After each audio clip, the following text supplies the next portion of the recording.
Magandang araw sa inyong lahat. Heto na ang latest weather update natin para sa iba't ibang bahagi ng bansa. Mas tumaas ang chance ng development ng sistema na minomonitor natin sa silangan at nakikitang posibleng tumawid sa Luzon, habang patuloy naman na lumalapit ang super typhoon na si Dolphin. Kung gusto mo naman lagi kang informed sa lagay ng panahon, huwag kalimutang mag-subscribe dito sa channel. Ngayong araw, ang low pressure area na nasa silangan ng bansa ay tinatayang nasa 965 kilometers east of southeastern Luzon. Hindi pa ito direktang nasa ibabaw ng kalupaan, pero ang trough o pahabang bahagi nito ang nagpapataas ng tsansa ng mas aktibong pag-ulan sa Visayas, Mindanao, Bicol Region, Quezon, Laguna at Marinduque. Dahil dito, mas favorable ang pagbuo ng makakapal na ulap, scattered rains at thunderstorms sa mga lugar na naaabot ng moisture at instability mula sa sistemang ito. Para sa Visayas, Mindanao, Bicol Region, Quezon, Laguna at Marinduque, ang inaasahang lagay ng panahon ay cloudy skies with scattered rains and thunderstorms dulot ng trough ng low pressure area. Sa madaling paliwanag, hindi ito simpleng maulap lamang na panahon. May posibilidad ng pabalik-balik na pag-ulan sa loob ng araw at sa ilang pagkakataon ay pwedeng lumakas ang buhos lalo na kapag may kasamang thunderstorm.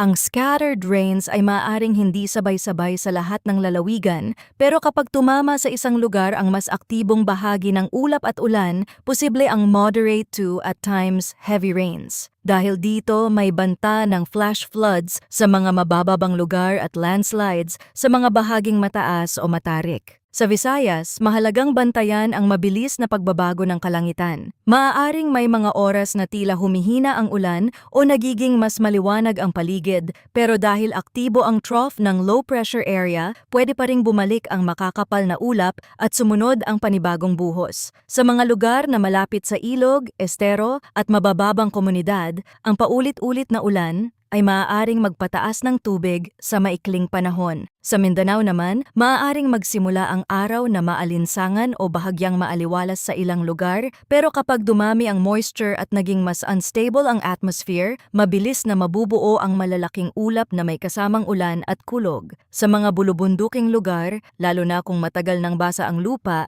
mas tumataas ang posibilidad ng pagguho. Sa Bicol Region, Quezon, Laguna at Marinduque, ang cloudy skies with scattered rains and thunderstorms ay dapat ding seryosohin. Ang mga lugar na ito ay maaaring makatanggap ng ulan mula sa ulap na kaugnay ng trough ng low pressure area, lalo na kung ang daloy ng hangin ay magdadala ng moisture mula sa silangan papasok sa kalupaan.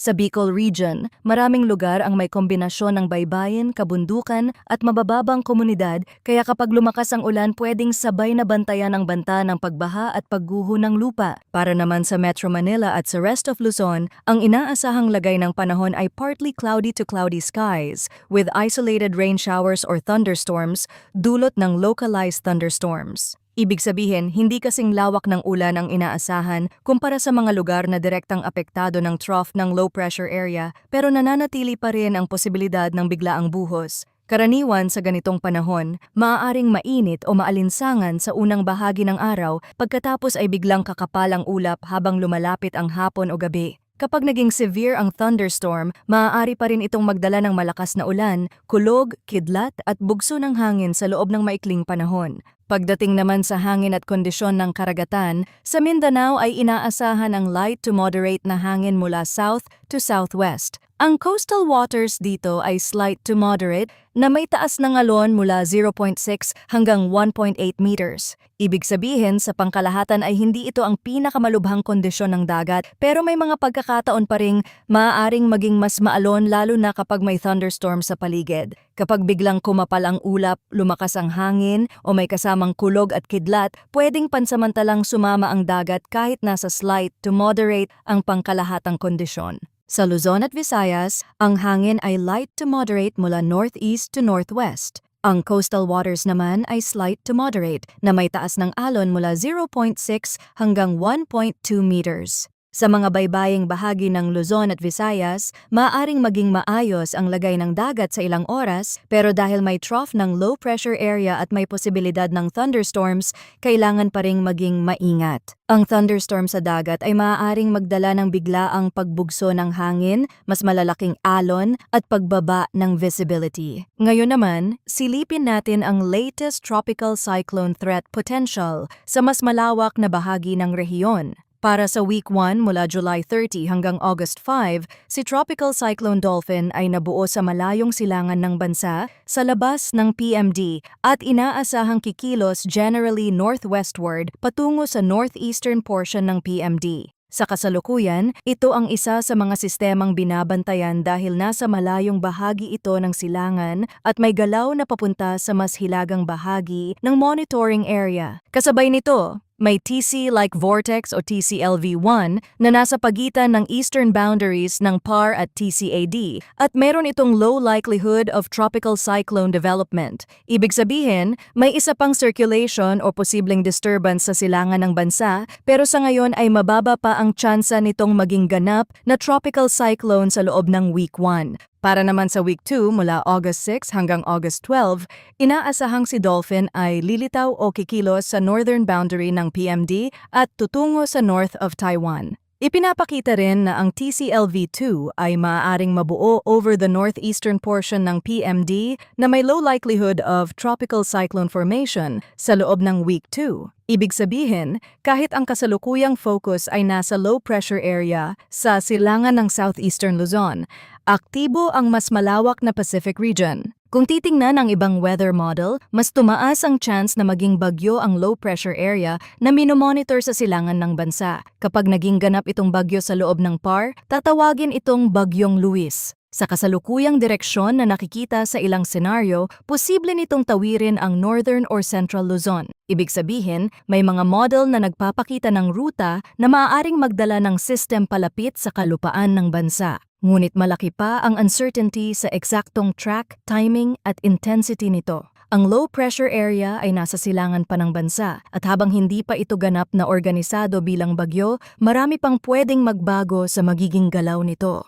Mas nagiging sensitibo ang posibleng galaw ng system dahil sa interaction nito sa papalapit ding Super Typhoon Dolphin. Kapag may mas malakas na bagyo sa mas hilaga o mas malapit sa itaas na bahagi ng isa pang sistema, maaaring magkaroon ng hilahan sa daloy ng hangin. Sa ganitong senaryo, maaaring hilahin ni Dolphin ang posibleng bagyong Luis pagkatapos nitong tumawid sa kanlurang bahagi ng Northern Luzon. Kaya may ilang model scenario na nagpapakitang matapos makatawid ang system, maaari itong kumilos pabalik sa silangan. Kung mangyayari ang ganitong galaw, may posibilidad na 2 beses itong dumaan sa kalupaan ng bansa.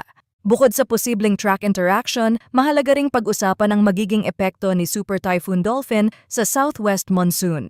Kapag lumakas pa ang dolphin at nasa tamang posisyon sa malayong silangan o hilagang silangan ng bansa, maaari nitong palakasin ang southwest monsoon at magdala ng mas maraming moisture sa malaking bahagi ng bansa. Kapag mas naging aktibo ang southwest monsoon, mas tataas ang posibilidad ng pag-ulan sa mga lugar na kadalasang naaapektuhan nito, lalo na sa mga kanlurang bahagi. Ibig sabihin, kahit hindi direktang tumama sa Pilipinas ang sentro ni Dolphin, maaari pa rin nitong dagdagan ang ulan sa bansa sa pamamagitan ng pagpapalakas ng monsoon flow. Sa madaling paliwanag, ang agarang panahon ngayon ay nakasentro sa low pressure area na nasa silangan ng southeastern Luzon at sa trough nito na nagpapataas ng tsansa ng scattered rains and thunderstorms sa Visayas, Mindanao, Bicol Region, Quezon, Laguna at Marinduque. Sa Metro Manila at Luzon, localized thunderstorms ang pangunahing dahilan ng mga biglaang pag-ulan. Pero sa mas malawak na outlook, mas kailangang bantayan ang 2 bagay. Ang posibilidad na maging Bagyong Luis ang minomonitor na low pressure area at ang magiging galaw ni Tropical Cyclone Dolphin sa malayong silangan. Kapag nagkaroon ng interaction ang 2 system, maaring magbago ang direksyon ng mas maliit na sistema at maaari ring lumakas ang southwest monsoon.